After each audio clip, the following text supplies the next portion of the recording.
Welcome back, everybody, to Watcher of All Things. My name is Kiki, and this is my podcast where I talk movies, TV shows, and all things entertainment. And today, 2026's biggest Oscar snubs. That's right, episode 109. Dear God, I can't believe we're already past episode 100. It feels like it was just yesterday I got started. It is the first day of March today. I hope you are all doing well. We have spring in full flux. I mean, February as a whole, not a great movie month. I found like Nirvana, the band, the show, the movie was the only real highlight of the month at the cinema for me, I guess, like not including Oscar catch-up. It was a bit of a slower month. I think Wuthering Heights was a real disappointment. How to Make a Killing was fine. There was a lot of middle of the range stuff, but March is looking like it's going to be a fantastic month. A little peek behind the curtain of what we have coming up in March. We're going to talk about The Bride, Project Hail Mary. We might have an episode on Hoppers. There's going to be a lot of very fun movies this month. I mean, Ready or Not 2 is also coming out. Maybe I'll have to watch the first one, go watch the sequel. It's going to be a really great month at the theater, I believe. We also have the Oscars on March 15th. That's why today, episode 109, we are talking about the 2026 biggest Oscar snubs. It's going to be a lot of fun going through these different articles that I've gathered and see who do people believe or who do writers and critics believe are the biggest Oscar snubs of the year. We got a lot to dive into. Before that, we have so much news to cover. It's going to be absolutely insane. Then, of course, after we talk about the Oscar snubs, we have the What Else I Watched segment of the show where I have a couple of fun little things to chat about, as well as a TV show that I finally started. So what do you say? Should we hop into the news? Let's do it. Let's jump into the news.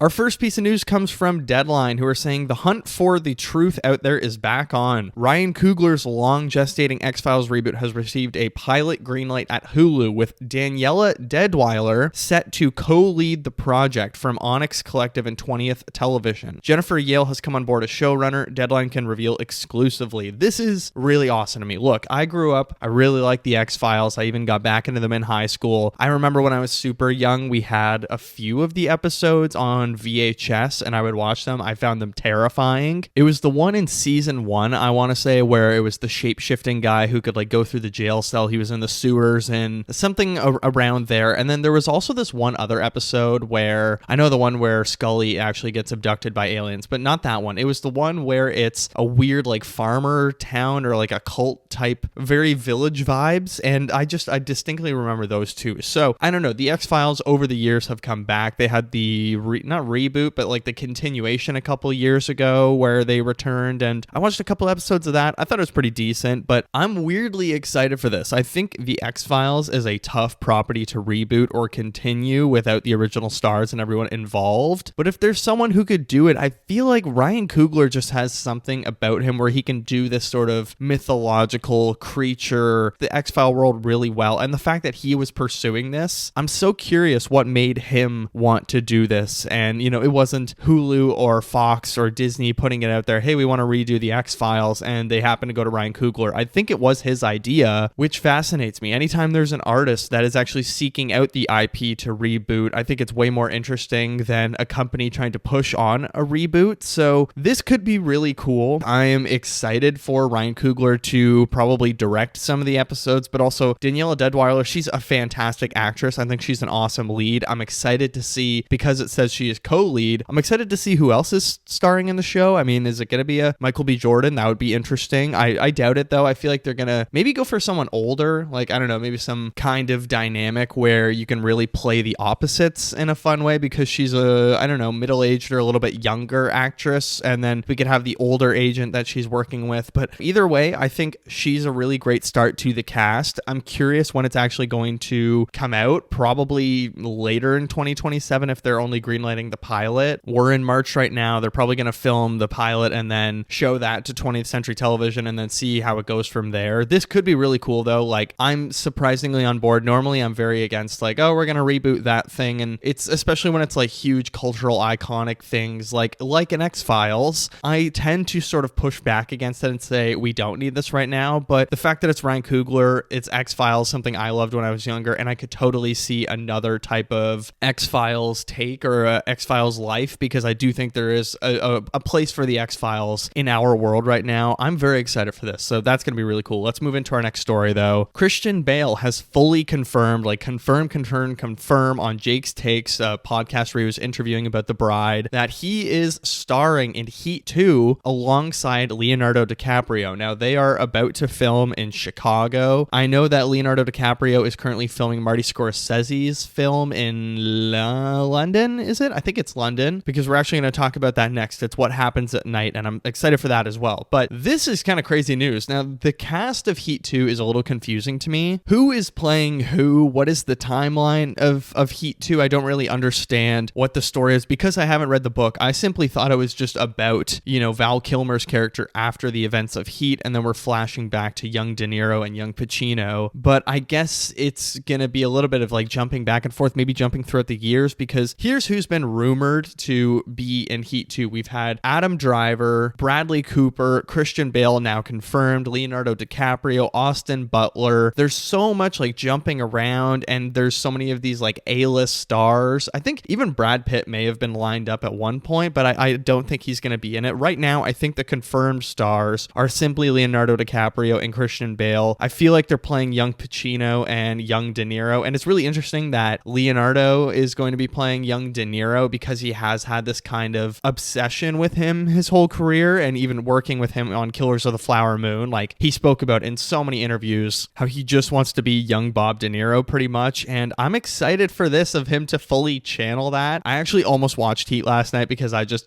saw this news, and then I saw the 4K sitting on my shelf, and I was like, it's Saturday night, why not, throw in a little bit of Heat, 3-hour action film, heist movie. I could totally go for it, especially after Crime 101 a couple of weeks ago. I'm like, oof, I want to go back and watch Heat. I actually want to see it maybe in like a reprint or something like that, like 35 or 70 millimeter, whatever I could see in theaters. A Heat re-release would be amazing. But as for Heat 2, I am very curious, what the story is. Like I said, I thought I had kind of an inkling of what this could be. I feel like it's going to be a little bit all over the place. I'm scared it's going to be just a real mess, because I've heard mixed things about the book. I'm not sure what to make of it, but Christian Bale being in it, great choice. I think he could play a young Pacino so well. I think he's actually such a great pick, and he's kind of short like Pacino too. Leonardo as young De Niro, I think is a fantastic choice as well. Adam Driver, I think he's going to be playing someone else, so I'm not really concerned about him playing one of the lead two. Bradley Cooper, if he's in it, who's he playing? Austin Butler as young Val Kilmer is inspired. I love that choice. But okay, let's move into our next story. Jared Harris has been cast in Marty Scorsese's next film, What Happens at Night. Now, it's currently filming in London. They are shooting on location, and there's been set photos that have been released of them sort of shutting down certain streets in London. And in fact, Leonardo DiCaprio is not going to be able to go to the Actor Awards, which are tonight, Sunday, March 1st, because he is in London filming. Now, Jared Harris has been cast. The film also stars DiCaprio, Jennifer Lawrence, and Mads Mikkelsen. What Happens at Night? The film follows a married couple who travel to a small European town to adopt a baby, but nothing is quite as it seems. So I figure we're going to get a little bit more thriller, suspicious, maybe even supernatural or psychedelic Marty Scorsese, which is exciting. I like the idea of that. Jennifer Lawrence and Leonardo DiCaprio together, that's really good, because the last film they did together was Don't Look Up. And that, that's fine, whatever. But I'm excited for them to actually do a drama together, especially Jennifer Lawrence. I think after Die My Love, I'm excited for her to jump back on the drama train. I thought she was really good in the comedy she did. No Hard Feelings, right? That was the one. And DiCaprio's been on a real tear right now with,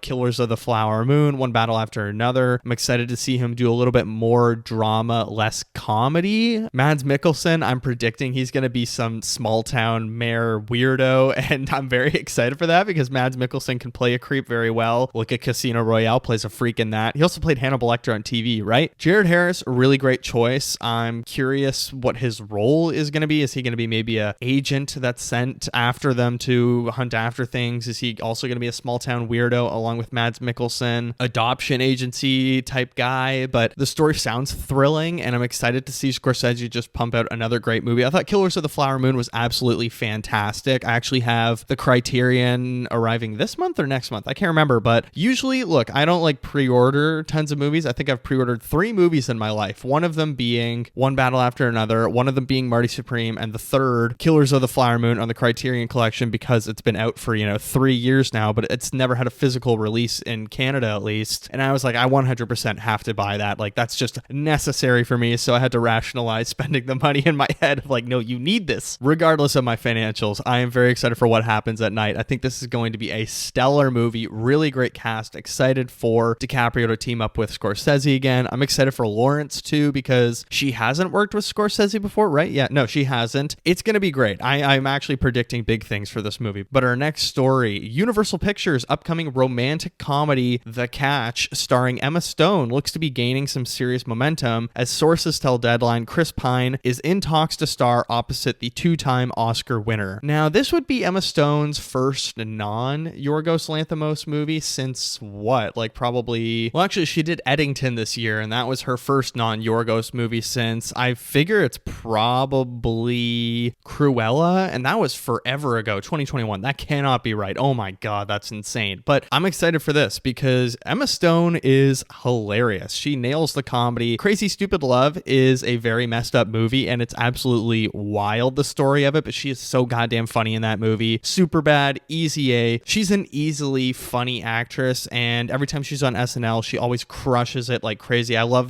she has a drama class sketch, I think it is, where there's like a high school drama class or theater class, and oh my God, I literally cry tears every single time I watch it. But Chris Pine, fantastic choice to be in this movie because he's been putting out stinkers recently. I mean, whether it's Don't Worry Darling or he did his own movie, what was it, like Beach Man, Fridge Man, Moving Man, something like that. I think he needs to sort of get back on track. He's had a lot of stinkers since Dungeons and Dragons Honor Among Thieves was his last great movie for me. So I'm pumped for him to actually team up with Emma Stone. She has a really great chemistry to match with him. He has a very similar energy actually, where they can both be outlandish, wild, scary characters, but at the same time, they're very naturally funny people. And after a big streak of Yorgos Lanthimos movies and, you know, Eddington, she's had a real streak of doing weird characters. I'm excited for her to maybe, I don't know, play a normal person or a little bit more of a normal person, unless this is also a freaky, weird, hilarious romantic comedy that's going to be, you know, a little bit spicy. I would be okay with that as well, but that looks pretty good. Let's move into our next story. According to Deadline, Jonathan Majors will star in a new action film for The Daily Wire. Yes, you heard me right. That is The Daily Wire, the right-wing production news outlet or whatever that, you know, is run by Ben Shapiro or employs Ben Shapiro, who is actually set to produce this film. This is a classic sort of situation where we have the right-wing grifter pipeline. So, you know, someone does something terrible. We've seen it with Zachary Levi, and now we've seen it with Jonathan Majors, where, you know, their politics, they're Trump supporters, they get canceled, I guess you could say, or they have actual criminal charges put against them, like Jonathan Majors did, who was beating his girlfriend and was abusive. Definitely some sketchy stuff going on, and I mean, you could have put money down that he's gonna go down the right-wing pipeline. Here we are, and a few months ago, or last year, kind of crazy when Michael B. Jordan said how proud he is of Jonathan Majors going through what he went through, and it's like, dude, he beat his girlfriend. Like, what an odd thing to say, but it's kind of strange that no one ever sort of questions Michael B. Jordan on that, or is like, hey man, what was up with that? Like, you just praised your friend in public who very clearly has beaten people and has done terrible things. Remember that? Okay, this is a sort of a side note. Remember that one video of Jonathan Majors breaking up that fight? The most staged thing I have ever seen in my life.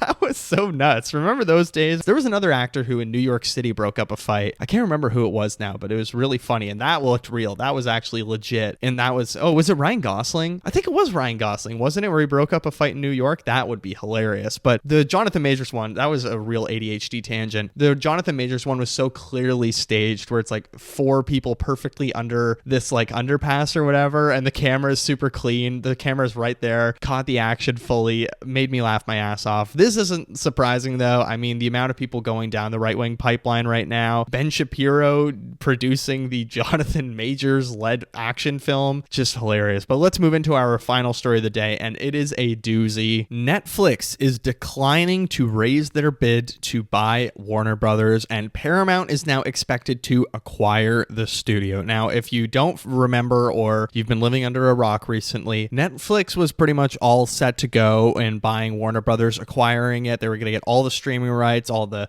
everything. I think it was like 20 something per share, maybe 25, 27. Paramount came back with an extremely aggressive offer of around $30 per share, went straight to the shareholders, went past David Zaslav, and they were also, trying to push the government and the FCC, all these regulators and stuff like that, to say this would create a monopoly because Netflix is the biggest streamer. Warner Brothers is like the second biggest with HBO Max. So Paramount is now pretty much winning it because they went directly with this way better offer. Netflix, I think they figured that after a White House trip, because Ted Sarandos did testify like in Congress, he went to the White House, spoke with Trump. Once Paramount made that new and improved bid, I think Ted Sarandos probably caught wind that, even if we improve an offer, it's just not financially viable. Well, anyways, I guess they caught wind that, there's no way this is going to pass regulation. The Ellison family is very close with Trump, and Paramount Plus, Paramount in general, is just a right-wing pipeline and pretty much a mouthpiece of the president themselves, with CBS News firing Stephen Colbert, all of this stuff. Now, David Zaslav, he commented, he said the new Warner Brothers Paramount acquisition will create, quote, tremendous value for shareholders. We are excited about the potential of a combined Paramount Skydance and Warner Brothers Discovery and can't wait to get started working together, telling the stories that move the world. And what's so interesting about this is that literally a couple months ago at the Golden Globes, there was David Zaslav, Ted Sarandos, and David Ellison, right? That's the other Paramount guy. They were all in the same room when Nikki Glazer's cracking jokes about buying Warner Brothers made me laugh my ass off. And David Ellison was furious about this. He fucking hates Ted Sarandos. It was super aggressive. That's why they've had all these major pushes with new bids. They've gone to the government. They've tried lawsuits, everything. And David Zaslav, at the end of the day, is probably laughing his ass off because there was a leaked audio from a company-wide meeting that revealed David Zaslav thinks it will take at least 6 to 12 months for Warner Brothers and Paramount to close a deal. And he also said, quote, the deal may not close. If it doesn't close, we get $7 billion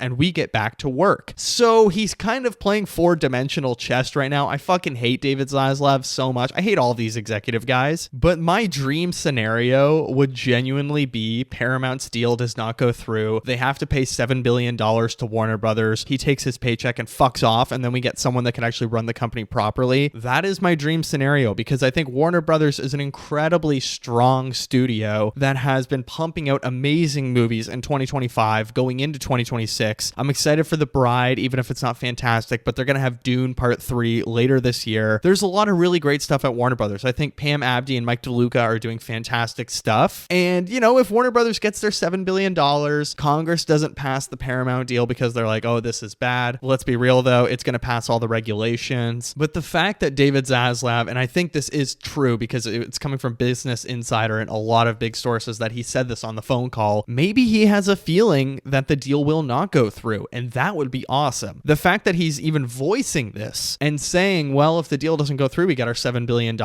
and that might have been what he's chasing this entire time. He doesn't actually want to sell Warner Brothers as much as he has been chopping it up, making it as cheap as possible over the years and getting ready to sell it off, even not greenlighting films, or rather not greenlighting films, but shelving projects when they are almost fully finished, like a Batgirl or like the Coyote versus Acme movie, which they only sold after the fact. I don't know. Maybe this was his plan all along. He was like, look, either we sell it and we get a shitload of money, it doesn't pass, and we make billions of dollars and we get back to work. Netflix was probably the better scenario in my mind because it's not going to turn into right-wing media that is pushing MAGA agendas, Trump's agendas, all of this stuff that we've already seen with CBS. If Paramount wins, you can kiss movies goodbye. I think Netflix is probably waking up to the fact now that movie theaters are a viable option. With what they've had, the success of their movies in the last few months, I think this entire process has maybe woken up Ted Sarandos to the fact that people want 45-day theatrical releases and they want more movies in theaters. That could really give you the edge as a film company, as an arts company, versus, if the Paramount people win, we're going to have one family controlling the news in America, the arts, the culture. It's terrifying. It's absolutely terrifying. I think it is a lose-lose scenario. So if one of them has to win, I sadly hope it's Netflix, but my dream scenario, like I said, Warner Brothers gets $7 billion. They go back to work. We don't have another acquisition and one less film company in Hollywood that is going to cut thousands, whatever, a bunch of jobs. I think that's where I will wrap up the news this week. I'm excited to talk about 2026's biggest Oscar snubs after a week packed of news. We're getting closer to the Oscars, but let's do it. Let's talk about some Oscar snubs. All right, before we get into 2026's biggest Oscar snubs, I just want to quickly plug that this week I will have my 2026 Oscar hopes and predictions video on my YouTube channel. I recorded a huge chunk of it. I'm just waiting until after the actor awards this evening to do best actor, best supporting actor, and supporting actress, because I think those are the three categories I'm still really unsure of. I don't know. I think there's still a little bit of an open window for a couple of categories. But as for those who are not even involved in the conversation for the Oscars this season, let's talk about some Oscar snubs, shall we? So I have a couple of different lists and articles open, and we're just going to kind of go through them, chat for a little while, starting with No Other Choice for Best International Feature. Now, the nominees for Best International Feature, if you don't remember, were Brazil with The Secret Agent, France, It Was Just an Accident, Norway, Sentimental Value, Spain, Surat, and Tunisia, The Voice of Hind Rajab. Pretty good nominee list. All 5 movies, very well put together, widely praised, and like a lot of really great reviews, but No Other Choice. I'm so curious how this didn't actually end up making it, because if I'm remembering correctly, No Other Choice, Sentimental Value, and It Was Just an Accident, as well as Surat, are all Neon films or Neon distributed. So that's a lot of distribution, a lot of attention, a lot of marketing to go around. Like that's a really big responsibility. No Other Choice, I feel like it did have pretty good marketing, and I'm really trying to figure out where it was that it got lost in the mix. Perhaps, and this might be the big reason, is during the writer's strike, I believe Park Chan-wook was accused of, or he was banned. I think he was fully banned from the Writers Guild of America because he was working during the writer's strike, and maybe that's left a little bit of a sour note for a lot of people. Have they forgiven him yet? I'm not sure. Maybe that's the biggest explainer, because how else, and this is no disrespect to Surat, which we will talk about in what else I watched later, how else is that film getting in over No Other Choice? For me, Surat is clearly the weakest of all of the international feature films. I feel like the end of that movie does not come together, whereas No Other Choice is very strong from start to finish, is constantly speaking to the moment of these like great moral compromises we're having to make in the age of AI and the job market currently being just so bad in so many different places because manual labor is being, handed over to robots. And it's interesting, as Slash Film is saying, Park Chan-wook has just never been able to really crack into Oscar voters' favor. None of his films have ever been nominated for a prize, with his equally excellent Decision to Leave only getting shortlisted for Best International Feature during its year. Perhaps Park's sensibilities are too esoteric for the Academy to appreciate. Hopefully over time that changes. That might be it. There are plenty of filmmakers who get shortlisted with all of their films, but they can never fully make it in. I don't know what it is really. Like this year, Richard Linklater had 2 films shortlisted and neither of them got into Best Picture even, where we have movies, Frankenstein and F1 getting in. That's an entirely different conversation. But Park Chan-wook, I think there's multiple factors going in that Neon at the end of the day had to choose which films they were really going to push, and Sentimental Value feels like the one they really went behind. It Was Just an Accident. I think they did lighten up a little bit on the marketing side of things. I feel like they didn't fully go for it, but I am very disappointed that No Other Choice did not get into Best International Film. Let's go into the next one, which I feel like might be the biggest snub people are talking about. Maybe is it the biggest snub? I think it is. It's the most obvious one for me, and that is Paul Mescal for Best Supporting Actor. This was the one that I would have bet so much on going into the Oscar nominations after the shortlist came out. And remember, when we talked about the Oscar nominees a few weeks ago, back in January in that episode, you can hear the shock I have that Paul Mescal's not in there, and I'm very confused how. I think there are reasonable explanations where it just kind of makes sense. He's a younger actor. You have to keep in mind, 40 years ago, even 30 years ago, the Oscars was a lot more, I would say, like the 70s, 80s, and going into the 90s. The Oscars was really about celebrating older actors or performances and movies from actors that are later in their career and kind of thanking them and giving them recognition. The Oscars was not about rewarding younger actors for fantastic performances. This was much more a lifetime achievement ceremony, in my opinion. When you even go back to the 90s, watching the nominations or the nominees at the ceremony, they're all a little bit older. It's all, especially in,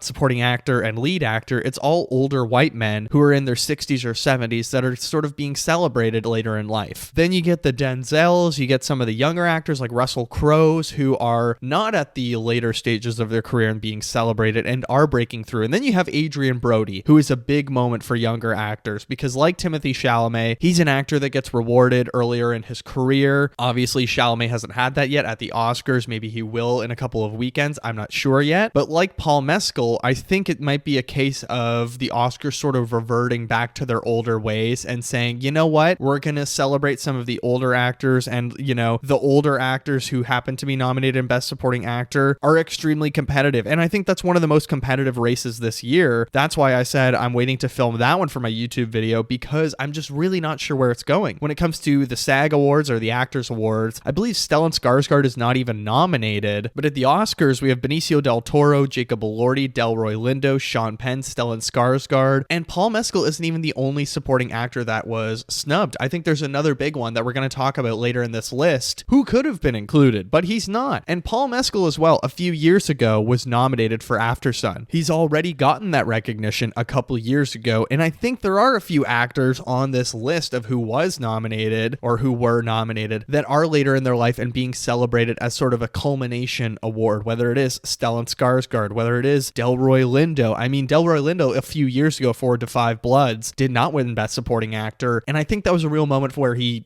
should have, in my opinion. I think he should have got it. And this year, I think Stellan Skarsgård, right now, I'm sort of leaning towards him because this is the Academy recognizing he's later in his career, and it is a case where we're reverting back to the old ways of Hollywood, where we wait until actors are older, then we give them an Oscar, even if it's not for their best movie or their best work or a movie that's not even very good. Sometimes they would win for movies that weren't very memorable or wouldn't go on to be classics, and that's just how it was in the sort of 70s and 80s a lot of the time. So Paul Mescal, if I were him, I wouldn't be too heartbroken over this. I mean, at the end of the day, the film is nominated for how many awards? They have, you know, Best Costume, Best Production Design, they have Best Picture, Best Actress. They're gonna be okay. Best Director, Best Score. Like, Hamnet is being widely celebrated. It's got a shit ton of nominations, and it's gotta suck a little bit. It's gotta sting a little bit that you're the one that's left out. But there's a few other actors here who I think are having the same thing, but at the end of the day, you're gonna go to the Oscars. There's gonna be a ton of awards for your movie, or a ton of nominations at least, and you're one of the biggest ones of the night. Paul Mescal, still a very young actor. Maybe he'll be there in a couple of years as Paul McCartney. You never know. Let's move into our next snub. Miles Caton for Best Supporting Actor. I believe I'm saying that right. Now, this is one that I'm a little bit even more perplexed because Paul Mescal has had that past success where he was nominated for Aftersun versus this is a debut performance from someone that is traditionally a musician. It's hard to say that this is a snub because, you know, Sinners had 16 nominations, and I get that you can't nominate everybody in the cast, like Haley Steinfeld wasn't nominated, but come on, this was a shocking performance that everyone was like, who is this guy? He's nominated for Best Original Song. He was giving a standout performance. Look at who he's actually working with in the film. Michael B. Jordan, Wunmi Mosaku, Delroy Lindo. He is absolutely pulling his weight in this film. It's such an impressive debut performance where he is starting the film by, you know, being the opening scene and the end scene. His character has a fantastic arc where he wants to go on to these big things in his life and takes the focus away from Michael B. Jordan in a really interesting way. It never feels like he is actually being bulldozed in the film. That said, there are moments where it feels like Michael B. Jordan is not only the lead actor in the film, but a little bit the supporting actor. So I could see some confusion within the voting body where they're like, well, I guess he's more of a third character. I don't know, but it is interesting that Miles Caton, who is this fantastic debut actor, again, he's a young debut performance. Maybe the voting body is like, well, it's just not his time yet. He'll have his future opportunities. That might be the case. It's kind of a bummer when that is, because just because they're a young person, I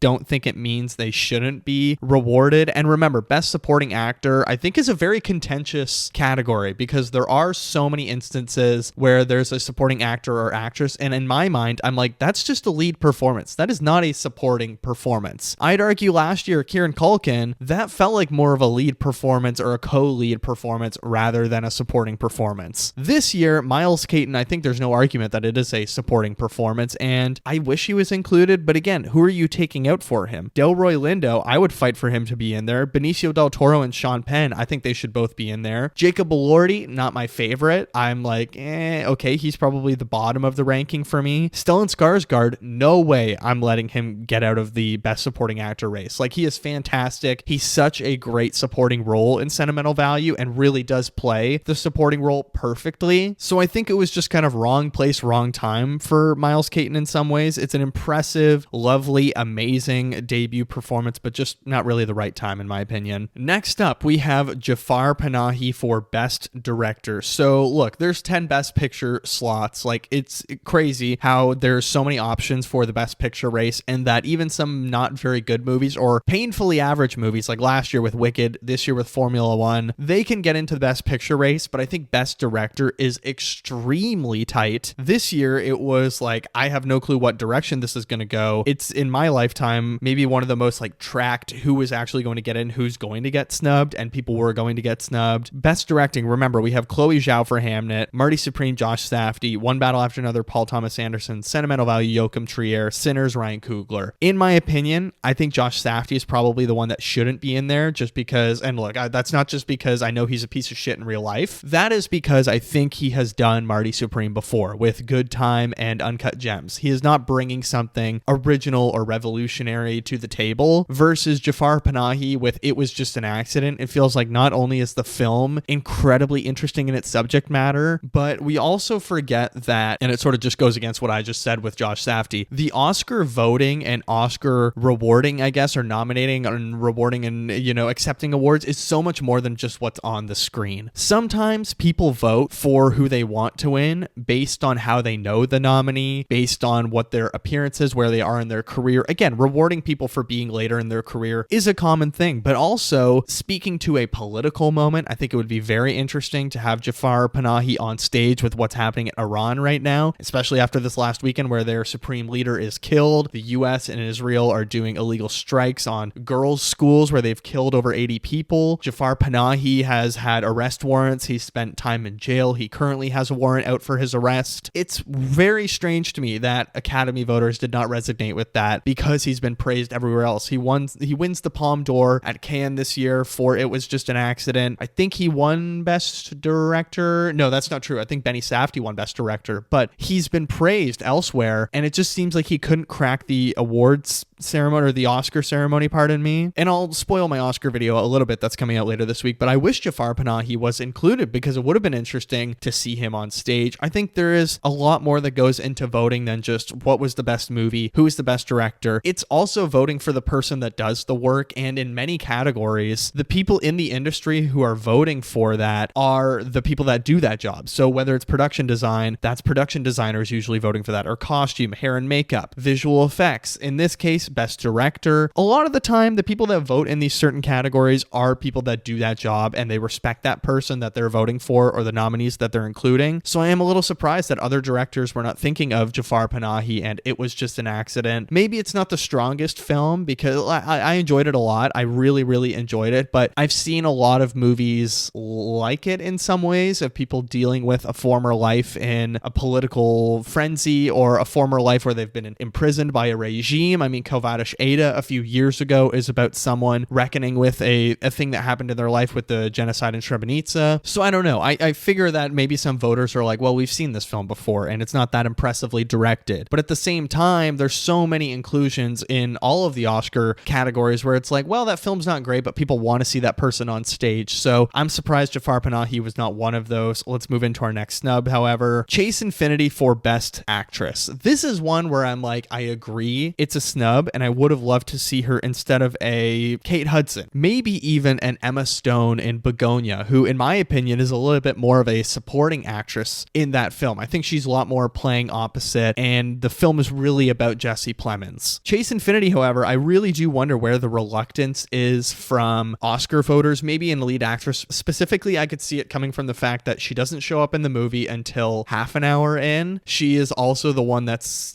being held captive. She's the one that's on the run. It's much more a story about Bob Ferguson in some ways and the other characters that are around her. Same with Tiana Taylor in Perfidia Beverly Hills. The absence of her in the story is much more interesting than her inclusion. And in a lot of scenes where we don't have Chase Infinity, it's about getting Chase Infinity back so she can be a little bit more relegated to the supporting actress category. And maybe that's why people just don't think of her as the lead in that film. I would argue I could see it. She is a little bit of a lead once we have that time jump it's a lot more about how she is going to get out of this. And I think it's the same case as sort of Miles Caton as well. This is her film debut. It's their first movie. It's remarkably impressive. I think Sinners does not work without Miles Caton. I think One Battle After Another does not work without Chase Infinity. But they're simply too young. They're too early in their career. There's no way they're going to get a voter base behind them unless they were doing something absolutely revolutionary, something we've never seen before in acting. I think a lot of voters are like, yeah, great job, but we're going to reward your film overall instead of just you. Disappointing, but it happens all the time. Our next snub, we have Wicked for Good for costume design and production design. This one, as much as I hated Wicked for Good, I do agree with costume design. I'm surprised it won last year for costume design in Wicked, right? I really thought it would do the two-time with the first one and the sequel. It won last year in production design and best costumes, so it's weird that it wasn't even followed up. I think a lot of people just really did not like the sequel. The fact that Ariana Grande, Cynthia Erivo, they didn't even get there, I think speaks to how much the voting body really, really, really hated Wicked for Good, and rightfully so. But I still think bad movies do get Oscar nominations, or weaker movies sometimes are rewarded for still having one outstanding element, but maybe the movie was not even close enough to hitting home or as good as some of the costumes were. I feel like it could never just really cross lines, specifically in what I think is a very competitive year with Frankenstein, another big sort of creature, magical fantasy type film that is sort of pushing out Wicked for Good. Like, I mean, we had Nosferatu last year, which had a lot of big costumes that people would probably compare to Wicked for Good, where it's like these big fluffy things that people love. And I think we're getting that with Frankenstein this year. So we don't really need a Wicked for Good anymore to represent that sort of category or that sort of thing. And not to say the two of them can't exist in one category, but Avatar, Fire and Ash, I think for some reason the voting body just really loved it. And it's a fully motion capture film pretty much. And then we have Frankenstein, no doubt is taking the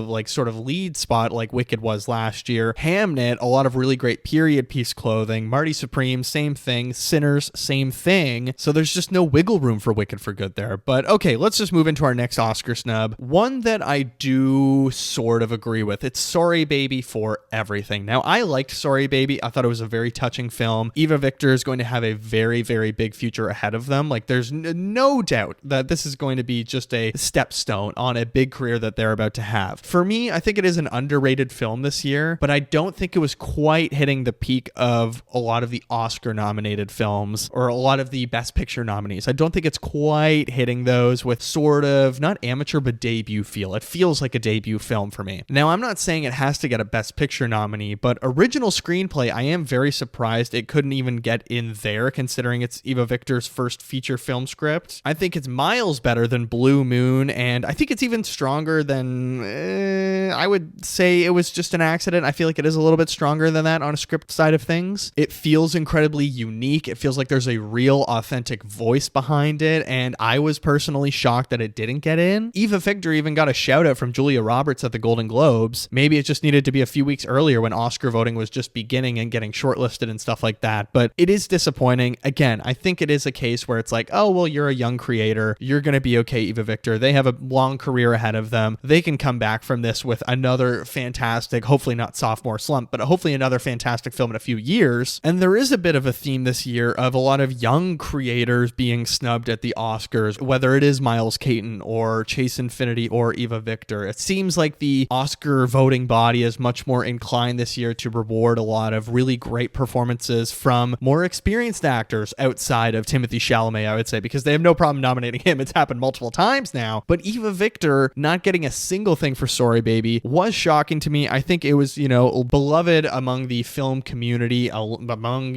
everybody, the general public. Maybe it wasn't pushed hard enough by, I want to say A24, right? They did it. I don't know. There was something missing along the Oscar race and the Oscar campaign trail that didn't help Sorry Baby enough. Maybe it wasn't, just marketed in the right way. Our next one, Joel Edgerton for Best Actor. I completely agree with this one. I think it is one of the great omissions of this year. I think Ethan Hawke is very good in Blue Moon, but it's kind of a one-note performance where he's just doing something really great the whole time, but he's not being super versatile. Versus Joel Edgerton, I don't know, he has to play like amazed, he has to play heartfelt, he has to play devastated, sad, all of these, like he has all these different emotional notes in the film where he has to open up, he has to cut back, and it just feels like Ethan Hawke is sort of spinning his wheels the entire time in Blue Moon, and it's so fun to watch. But Joel Edgerton is giving a career best performance for me in Train Dreams. I loved him so much. I'm not the only one saying this, but he won me over as an actor. Before, I didn't really care about Joel Edgerton. I did not really care about Joel Edgerton. I didn't find him that interesting as an actor. And yet here I am a few months later saying, I love Train Dreams. It was my third favorite film of the year. Joel Edgerton needed to be here. I thought maybe he would have been a front runner alongside Timothée Chalamet and Wagner Moura, but he's not. And it surprises me with how many other awards Train Dreams has got. How are you not rewarding the main person that's sort of bringing that all together? Is it because it's not a flashy performance? Is it because it's not trying to go big, bold, in your face, anything like that? It's very laid back and sort of reserved. It knows what it needs to be. It's about a man that's sad about tragedy that has struck his life. Usually the Academy loves big performances, and there's times where they honor smaller or, a little bit more reserved ones. Speaking of films that are not reserved or are not held back, The Testament of Anne Lee, another movie that was completely snubbed from the Oscars this year, surprisingly. I don't know if that's on Oscar voters though. For me, I think it's on Searchlight, who did an awful job marketing this film and a weird rollout. Like, they should have put it out early December. I think like December 5th would have been the ideal time for Testament of Anne Lee to really get a run into the Christmas period, because by the time they wanted to expand it, nobody was watching it. Amanda Seyfried was not nominated. The film was not nominated for a single thing. The sort of time had come and gone. They had completely missed their window. It was a butchered rollout. It didn't have the legs that The Brutalist did last year, like a lot of people thought it would, including myself. I thought, okay, Testament of Anne Lee, it's going to be a Christmas Day drop, a big epic. It wasn't though. It was a weird Quaker movie to a lot of people who hadn't seen it, and they were like, I'm not that interested, versus The Brutalist last year was this Holocaust survival film or this World War II survival film about an architect. There's an intermission. It's shot on VistaVision, all this amazing stuff, and I think it's just completely different, and it's really strange to me how it's worked out. I'd absolutely agree that it's a snub for me. Amanda Seyfried should be in there absolutely over Emma Stone or Kate Hudson. It is a shock to me. She is fantastic in the movie. One of my favorite performances last year. I thought she should have been in the running for possibly winning it alongside Jessie Buckley. With what she's doing in the film, it's crazy, not just nailing a northern Mancunian accent, but she's also doing great like physical stuff that's just out of this world. There's spiritual stuff that she's doing. The performance has some great nuances in it, and yes, it's a weird movie that some would maybe call Oscar bait, or like, oh, it's so artsy fartsy that it's just not marketable or palatable for the Oscar voters. But I think so much of this has nothing to actually do with the movie. I think it's a lack of marketing and a really poor mishandling from Searchlight. But Mona Fastfold, she's going to be fine. Amanda Seyfried, she's going to be fine. Many people that are involved in this will go on to great things, no doubt. Our next Oscar snub, though, of course, is Wake Up Dead Man for Best Adapted Screenplay. I absolutely think this should be in there over Frankenstein. Frankenstein, you know what? It's like a fine, entertaining creature feature that I think a lot of people just enjoyed because of the colors and Jacob Elordi. I don't think Frankenstein really has that much special about it outside of costume design and production design and one performance in it. Wake Up Dead Man is one of the best written films of 2025. Even if it's, not the best Knives Out movie for me, I still think the first one holds it, but I absolutely loved Wake Up Dead Man. There's so much interesting study and dissection of religion and what it means to be a good person in this world. What are the rules that sort of guide us through being good people, and what are the laws we all abide by, even if we don't believe in some divine thing above us or divine creation in this world. I'm still so in love with Wake Up Dead Man. I'd still recommend it to anybody. Whereas Frankenstein, anytime it sort of comes up, I'm like,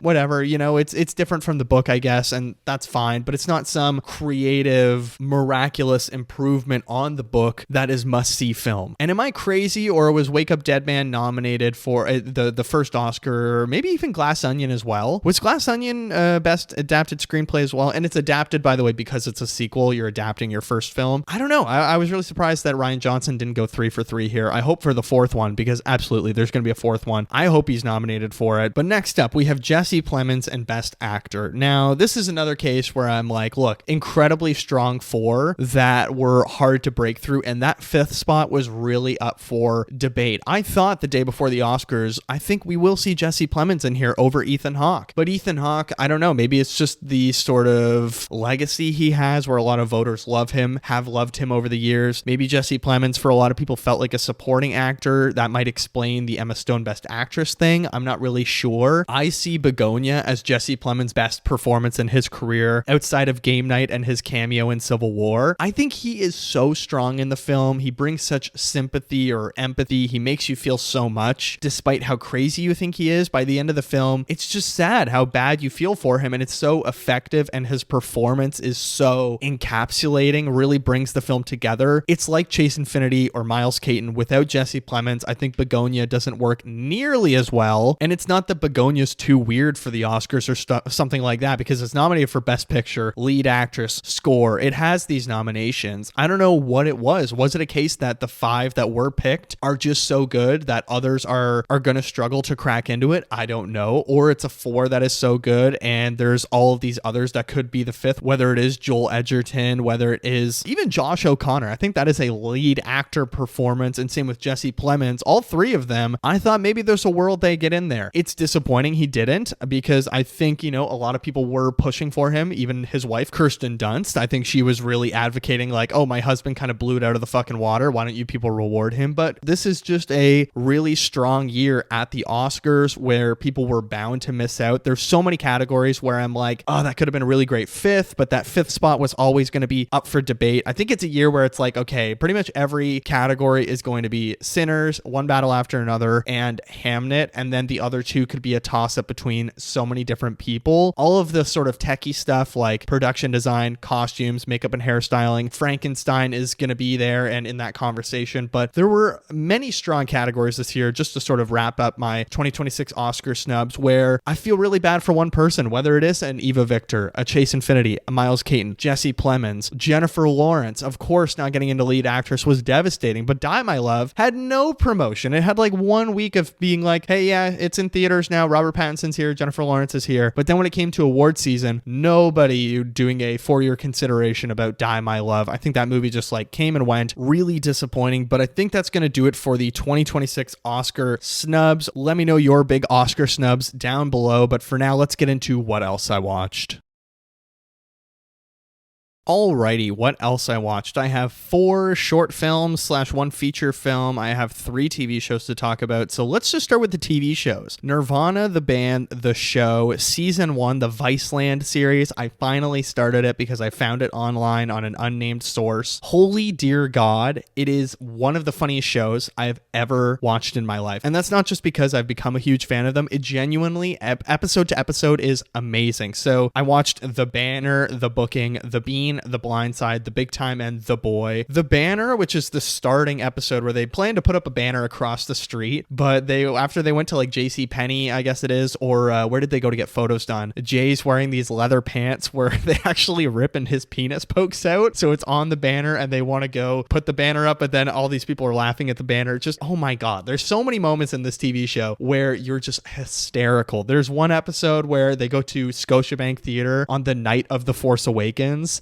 and Matt pretends that he is blind, or the show, Matt is blind from watching Star Wars too close to the TV, has one of the funniest lines ever. It's just like, just joke after joke where I found myself crying, laughing. And just like the movie, there's so much that you're watching in this show where you're like, what is real? Like, do they know that person? Is this scripted? Is this interaction like catered? Are they planning this interaction? Or are they just like letting the cameras roll? Whatever happens, they're just going to put together an edit. I don't know. It's all so funny to me, and every single moment, whether it is the Christmas parade or they go to Canada's Wonderland with a kid from the hospital, just hilarious moment after hilarious moment. I'm gonna finish season 1 this week and start season 2. I love Nirvana, the band, the show. It is so good. But let's talk about the first episode of Survivor 50, the best Survivor episode we have had in maybe a decade. I don't even know how long. Like, this is the best episode I have watched in the 2020s, hands down, live. I was smirking the entire episode. Every tribe is so interesting. Everybody on the show is so interesting. Like, I'm loving watching everybody. I don't really care who it is. I think the 3-hour premiere was very long, but once I saw that, and spoilers for Survivor 50, Kyle is going to get medevaced, I was like, oh, like this is why it's an extra half hour long or an extra hour long, because they want to include this. Don't want to shove it to the start of next episode and have a double elim not in the premiere. You may as well get Kyle out of the way in the opening episode, but like, just goddamn, there's so many interactions that I was like, I really needed this, whether it was Ozzy and Coach talking for the first time since South Pacific, right? And Coach is just so funny to me because he's like, I'm going to play this game honorably, and rightfully so. He did deliver on his promise that he wasn't saying, I'm not going to take the key. Whoever knocks it down, they can have it. He didn't agree to that. Q did, and Q was barely trying in that challenge. So for Ozzy to get all pissy at Coach just because he didn't agree to something was so funny to me. And in the preview for next week, the fact that we have Coach and Ozzy blowing up at each other before the challenge, I think that's going to be like a generational thing that I am so excited for. I mean, next boot, who do I think is going home next weekend? I said this week that it was going to be Dee and Kyle that are going home. I think Dee is just kind of locked in. Given how she won her season in such a convincing way, almost everybody on the season is aware of how Dee is a great Survivor player. Like, she really is. She's a huge threat. I think she's a threat to win if she gets her grip on the game. Like, good luck to everybody else. So I think if the Teal tribe goes, it will be Dee. If it's Vatu, right? Is it Vatu, the Riz God and Colby Donaldson tribe and Genevieve? If their tribe goes, I absolutely think it's Aubrey. Kyle even said in his interview, like, we were planning if we went to tribal to send home Aubrey. I think she's absolutely done. Like, she's not going to get any inroads. Even Angelina's probably going to go a little bit further than her. For that other tribe, I think possibly Ozzy, maybe. Yeah, does Ozzy get blindsided? I don't know. Maybe. Could Suri be sent home early? I'm not really sure. I just think her and Ozzy could possibly go deep with each other. It'd be really interesting to see them form a partnership as the old school players, sort of the OGs of the entire series. But winner pick wise, I think after the opening episode, everyone that's saying Tiff is making a really good point. She could go far. Camilla, I think she could really do some damage now that Kyle's gone. People might trust her a little bit more. But for me, I'm actually between Suri and Coach. In the preseason, everyone said they wanted to play with Coach. Everybody wanted to keep Coach around because he's so fun. He's a legend of the game. I could see him going very far just on that alone. Suri just has this magical way of convincing people that there's just something about her. She gets in your head, convinces you that you don't want to send her home after 5 minutes, and she just wiggles her way through every time. And that's why she's one of the best players of all time. So I'm pumped for Survivor 50 this year. If you are a fan of Survivor at any point in your life, I'm begging you, watch Survivor 50 because it will not let you down. You're going to recognize someone on the show. You'll catch on very quickly about who is who, and it's so damn fun. But for our final show, let's talk about The Pit Season 2, Episode 8. We are fully in the dark ages with no computers working in the hospital, and they're having to use fax machines and all this stuff. I thought it was a great episode. I saw a really fun TikTok today that was talking about why The Pit is so good, and it's because it's not written as second screen entertainment like so many TV shows and movies are now. It is written in a way that you have to pay attention or that you want to pay attention because what's happening on screen is so captivating. Definitely my favorite moment this week was Choi just saying like, oh, I remember the entire board, and then just spitting every patient out. That was such a baller moment. I'm actually so in love with her character. Ogilvy, I want to fucking punch him in the face, but I feel like there's going to be some reveal that maybe he's on the spectrum or there's something about him. I definitely feel like we're being set up to give him shit and like, oh, why is he saying these super rude things that, you know what I mean? Like, he's very Sheldon Cooper where it's like, oh, it's a television portrayal of autism. And I think that's what this show is going for, or this season of The Pit is going for, that he's going to be on the spectrum. And, you know, you really want to root against him when you first meet him, but slowly we're kind of peeling away the layers of like, why are you saying all these rude things? Why do you care so much about being right? Why is there things that you refuse to go against? And it's a lot like Mel in the first season where people were saying, oh, is she on the spectrum? I think so as well. Really interesting character, Ogilvy. I'm loving season 2, but let's talk about some short films and some movies. So I watched 3 of the short films that are nominated for the Oscars, the live action ones, starting with The Devil is Busy. It's about this sort of head of operations, or I think she's a head of security worker at an Atlanta abortion clinic. Really interesting because it's a 32-minute documentary. It's just taking you through one day at the abortion clinic. So we start with her early in the morning, opening the clinic, making sure no one's there. The protesters start showing up, all these pro-lifers. She knows some of them by name because they're there every day. And it was just fascinating to get this kind of point of view from this woman who I would never interact with in my life. I have no sort of history with like an abortion clinic, or I would never think of that point of view because I'm not in healthcare. So it's a fun little slice of life story. Well, it's not fun. It's actually extremely stressful because she's talking about safety protocols for people that are driving over state lines, and there's legal repercussions. Like in Atlanta, if someone is over 6 weeks, then they could get in trouble trouble for treating them, even if it's only like a day over 6 weeks. It was just fascinating from start to finish. It's so stressful, and the end of it just felt like there was this like real release of stress at the end of the day. Like, okay, we got through a day, and it was just miraculous to watch. I gave it 4 stars. Then we have one that's much less serious, Jane Austen's period drama. It's a little like comedy sketch. I'm not trying to like downplay it. Oh, it's just a comedy sketch, but it is a comedy sketch about the Jane Austen world where she gets her period, but the guy that she's in love with thinks that she's gravely injured and sends after a doctor. She's too scared to bring up like, oh no, it's just me menstruating. I thought it was funny. Like it gave me a couple chuckles, but it was very sort of hokey, but it was just kind of cheesy. And I'm like, okay, I guess I don't really see why it's nominated. It's just, it's kind of fun. I thought it was fine. I gave it 3 stars. After that though, we have one that I thought was so good. One of the live action shorts, The Singers. It's on Netflix. It's about this little dive bar where there's a singing competition that just randomly starts, and everyone pins dollar bills to the ceiling for the next singing competition, but there is a $100 bill on the ceiling, and there's all these different characters, and everybody in the bar is just an amazing singer somehow. And it sort of starts out with this one guy egging everyone on of like, oh, can I just get one drink? Can I,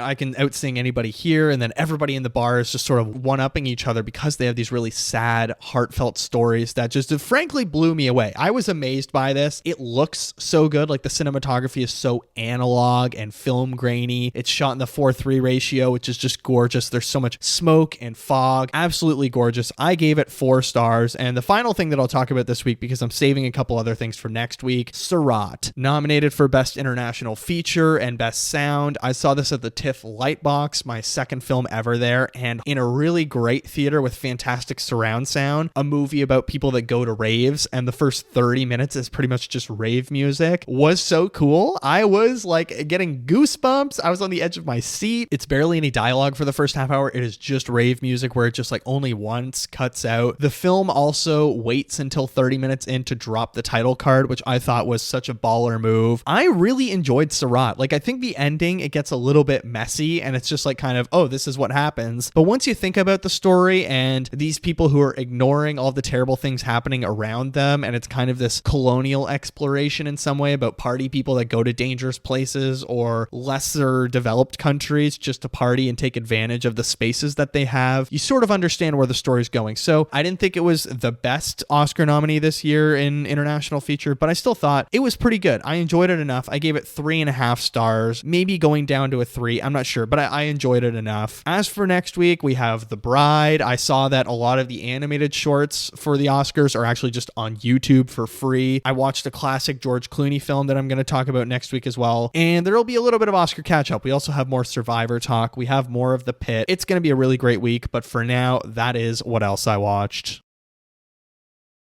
And in fact, I think that's going to do it for episode 109, 2026's biggest Oscar snubs. A fun little topic episode this week, just spinning my wheels about the news and people who weren't nominated, because we are officially 2 weeks away from the Oscars right now. I cannot believe it. This is absolutely crazy. It's finally here after the longest Oscar season in my lifetime. But as always, please rate and review the show 5 stars wherever you get your great podcasts like Watcher of All Things, whether it's Spotify, Apple Podcasts, Amazon Music, or Acast. We are, of course, an Acast-produced show. You can comment right underneath the episode on Spotify. Who are your big Oscar snubs this year? What do you think of the Paramount, Warner Brothers, Netflix fiasco? What are your Oscar predictions? What are you watching right now? What have you been playing catch-up on leading up to the Oscars? All that stuff you can comment right on Spotify. Or if you're on the YouTube channel, hit like, subscribe, comment, all that good stuff down below, and hit the notification bell so you know when new podcast episodes or my Oscar hopes and prediction videos drop. If you want to get in touch with me, you can email the show, watcherofallthings@gmail.com,